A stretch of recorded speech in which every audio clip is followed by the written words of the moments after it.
दोस्तों, जिस हरियाणा को कभी पिछड़ा कहा जाता था, आज वही भारत की ताकत बन चुका है। आखिर ये बदलाव कैसे आया? इस वीडियो में हम हरियाणा के गठन से लेकर आज तक के विकास का पूरा सफर देखने वाले हैं। अगर आपको वीडियो पसंद आए तो वीडियो को लाइक जरूर करें, चैनल सब्सक्राइब करना ना भूलें और कमेंट में जय हरियाणा जरूर लिखें। नमस्कार। आज हम एक ऐसे ऐतिहासिक सफर पर निकलने वाले हैं जिसने असल में पूरे भारतीय उपमहाद्वीप की दिशा और दशा दोनों को तय किया है। आज हम बात कर रहे हैं हरियाणा की, एक ऐसा क्षेत्र जो सिर्फ प्राचीन सभ्यताओं का पालना ही नहीं रहा, बल्कि बड़े बड़े साम्राज्यों के बनने और मिटने का सबसे बड़ा गवाह भी रहा है। 5000 साल लंबा ये सफर हमें आध्यात्म की गहराइयों से लेकर भयंकर युद्धों के मैदानों तक और फिर आज की एक आधुनिक आर्थिक महाशक्ति के उदय तक ले जाएगा। तो चलिए शुरू करते हैं। जरा 14वीं सदी के इस पावरफुल कोट पर गौर कीजिए। पृथ्वी पर साक्षात स्वर्ग। ये कोई कविता या मुहावरा नहीं है, बल्कि एक ऐतिहासिक शिलालेख की लाइन है जो दिखाती है कि सदियों पहले भी इस जमीन को कितना आदर और महत्व दिया जाता था। आप खुद सोचिए, आखिर इस जगह में ऐसा क्या खास था जिसने सदियों से संतों, राजाओं और आक्रमणकारियों सबको अपनी तरफ एक चुंबक की तरह खींचा। इसी बात को समझने के लिए आज के इस एक्सप्लेनर में हम इस पूरे इतिहास को 5 अहम हिस्सों में बांटकर देखेंगे। पहला, वैदिक भूमि का उदय। दूसरा, उत्तर भारत का प्रवेश द्वार। तीसरा, पानीपत के युद्ध। चौथा, 1857 का महान विद्रोह। और पांचवा, पुनर्जन्म और आधुनिक विकास। तो चलिए शुरुआत करते हैं हमारे पहले पड़ाव से, वैदिक भूमि का उदय। ये कहानी कोई 100-200 साल पुरानी नहीं है। इतिहास के पन्ने पलटें तो पुरातात्विक खोजें हमें सीधा 15 मिलियन साल पीछे ले जाती हैं, जब शिवालिक की पहाड़ियों में आदि मानव रहा करते थे। उसके बाद 2300 से 2000 ईसा पूर्व के आसपास यहाँ पूर्व हड़प्पा बस्तियां बसनी शुरू हुईं। और फिर आता है 1200 से 1000 ईसा पूर्व का वो दौर, महाभारत काल, जब इसी कुरुक्षेत्र की मिट्टी पर वो महाकाव्य युद्ध लड़ा गया था।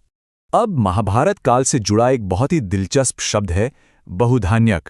इसका मतलब होता है प्रचुर अनाज की भूमि, यानी वो जगह जहां अनाज की कोई कमी ना हो। और ऐसा था भी। सरस्वती और यमुना जैसी नदियों की वजह से ये जमीन इतनी उपजाऊ थी कि इसकी कृषि संपदा ने इसे बेहद अमीर बना दिया था। और सच कहूं तो यही अमीरी आगे चलकर हर बड़े साम्राज्य और आक्रमणकारी के लिए सबसे बड़ा आकर्षण बनने वाली थी। और हां, कुरुक्षेत्र की बात हो और हम इस बात को भूल जाएं, ऐसा कैसे हो सकता है? युद्ध के उसी मैदान पर भगवान कृष्ण ने अर्जुन को कर्तव्य का वो अमर संदेश दिया था जिसे आज पूरी दुनिया भगवत गीता के रूप में जानती है। फल की चिंता किए बिना अपना कर्म करते रहने का ये जो दर्शन है ना, ये इसी भूमि की देन है। ये साफ दिखाता है कि ये क्षेत्र वैचारिक और आध्यात्मिक रूप से कितना ज्यादा समृद्ध था। अब बढ़ते हैं दूसरे हिस्से की तरफ, उत्तर भारत का प्रवेश द्वार। अक्सर ऐसा होता है ना कि जहां बहुत ज्यादा समृद्धि होती है वहां शांति का टिकना थोड़ा मुश्किल हो जाता है। धीरे धीरे ये आध्यात्मिक केंद्र एक युद्ध क्षेत्र में बदलने लगा। 6वीं शताब्दी में थानेसर में पुष्यभूति वंश आया। 7वीं शताब्दी में राजा हर्षवर्धन ने अपना विशाल साम्राज्य खड़ा किया। लेकिन इस क्षेत्र की भौगोलिक स्थिति ऐसी थी, पहाड़ों और रेगिस्तान के बीच, कि ये उत्तर भारत में घुसने वाले हर विदेशी आक्रमणकारी के लिए एक गेटवे यानी मुख्य रास्ता बन गया। 1192 का तराइन का युद्ध हो या 1398 में तैमूर का हमला, ये सब इसी बदलाव के बड़े सबूत हैं। ये जो सत्ता का पूरा बदलाव था ना, ये अचानक नहीं हुआ। पहले हर्ष का साम्राज्य यहां से कन्नौज शिफ्ट हुआ, फिर प्रतिहार और तोमर शासकों का दौर आया, जिसमें कई शानदार मंदिर बने और कला का विकास हुआ। लेकिन ये शांति ज्यादा दिन नहीं टिकी। लगातार होते बाहरी हमलों ने इस जगह को अपनी चपेट में ले लिया और आखिरकार 1192 में तराइन के दूसरे युद्ध ने भारतीय इतिहास की पूरी दिशा ही बदल कर रख दी। और यहीं से हम पहुंचते हैं अपने तीसरे खंड पर, पानीपत के युद्ध। अगर हम इतिहास के सबसे उग्र और भयानक अध्यायों की बात करें तो इन 3 युद्धों ने इस जमीन को सचमुच साम्राज्यों का कुरुक्षेत्र बना दिया। पहला युद्ध 1526 में बाबर और इब्राहिम लोदी के बीच हुआ, जिसने भारत में मुगल राज की नींव रखी। दूसरा 1556 में अकबर और हेमू के बीच हुआ, जिसने मुगलों की ताकत को और पक्का कर दिया। और तीसरा युद्ध 1761 में लड़ा गया, अहमद शाह अब्दाली और मराठों के बीच। ये मराठों के लिए एक बहुत बड़ी और विनाशकारी हार थी। 1761 के उस युद्ध ने एक ऐसा पावर वैक्यूम यानी सत्ता का खालीपन पैदा कर दिया कि पूरे क्षेत्र में अराजकता फैल गई। मुगलों के कमजोर पड़ने के बाद तो जैसे होड़ मच गई। स्थानीय सरदार, सिख समुदाय और मराठा सब के सब इस खाली जगह को भरने और सत्ता पर कब्जा करने के लिए आपस में लड़ रहे थे।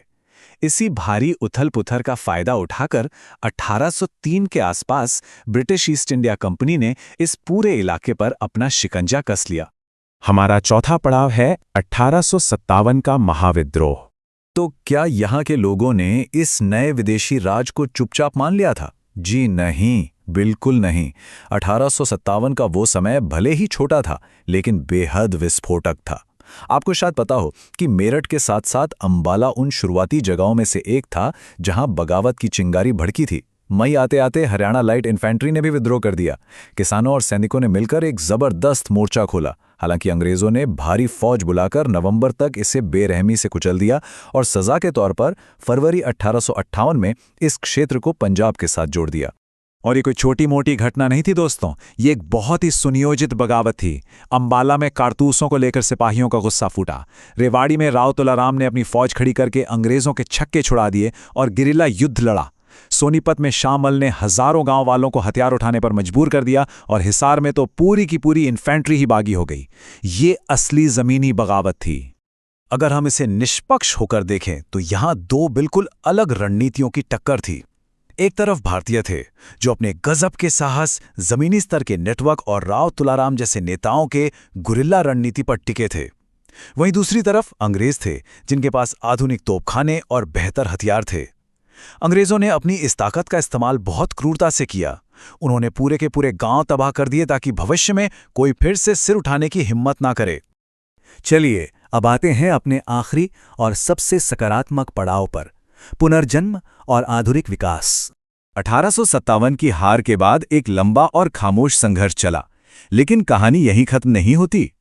एक अलग पहचान की ये लड़ाई बहुत ही शांतिपूर्ण और लोकतांत्रिक तरीके से लड़ी गई। 1932 में ही एक अलग हिंदी भाषी राज्य की मांग उठने लगी थी।